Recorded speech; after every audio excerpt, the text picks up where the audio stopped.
Today is Friday, Parashat Vayigash. This Shabbat, tomorrow, we will be announcing the fast of Asara Betevet, of the 10th of Tevet, which will be this coming Thursday, when we'll fast in Los Angeles from 5:38 in the morning till 5:25 in the evening. The fast of Asara Betevet commemorates the siege around Jerusalem, an event that started a chain of events that ended up with the destruction of the temple 3 years later.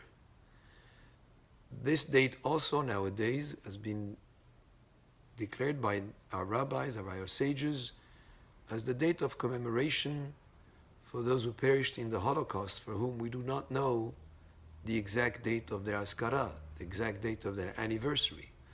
So Kaddish is recited for those people who perished in the Holocaust as a specific date in the year, since we do not know each person when was the date that he passed away.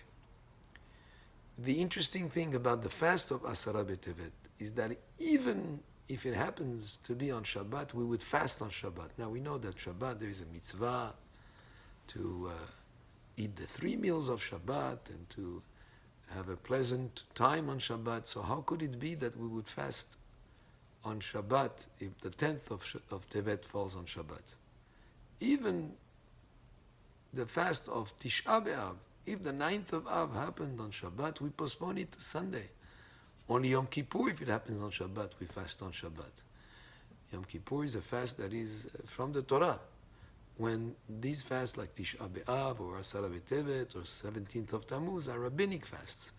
So how could it be that the fast of the 10th of Tevet would be even more powerful in terms of its observance, that it would supersede the obligation to have the meals of Shabbat? Not just that, the question is even more,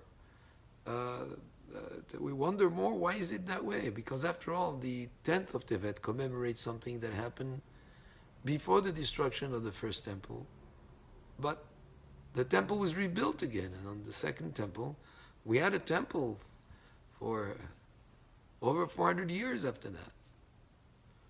And why would it be that something that happened before the first temple we still commemorate today after we had the second temple?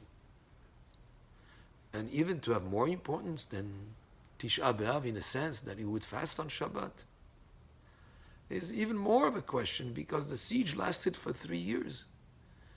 But apparently, historically, during those 3 years, there were certain times of reprieve. The suffering was not the same like what happened on Tisha B'Av. So what makes the fast of the 10th of Tevet so important that it would supersede the obligation to have the meals on Shabbat if it was to fall on Shabbat? Now we have a calendar that's been set by Hillel HaZaken that goes on for 1,000 years, and it's said that way, is that the fast does not happen on Shabbat. But if it was to happen on Shabbat, our sages said we would fast. And the reason for that is because on the 10th of Tevet, there was, at the time of the siege, on that date, there was a deliberation in Shamayim, in the heavens. That deliberation was whether to allow the enemy to lay a siege as a precursor to the destruction of the temple. And the deliberation was such an important decision to be made, that for the enemy to be allowed to lay a siege, and even to take 3 years, maybe they would do teshuvah. But not just then, every year when we come to the 10th of Tevet, according to the sages, I think it's Khatam Sofer that brings it, and others, that every 10th of Tevet of every year, there is a deliberation in Shamayim, in the heavens, there is a deliberation, and the decision is being made whether we are worthy of the Mashiach coming this year, or for the exile to continue during this year. And therefore, when we come to this date, it has so much of an impact for the future of the Jewish people, that even if it happened on Shabbat, we would fast not for something of the past necessarily. Yes, that's what happened in the past, but also in prayer to Hashem that He should bring us the Mashiach speedily in our days. So the time of the 10th of Tevet, the day of the 10th of Tevet, every year we come to a sort of a juncture in the road, a kind of a place where you could either go one way or the other. A lot is at stake.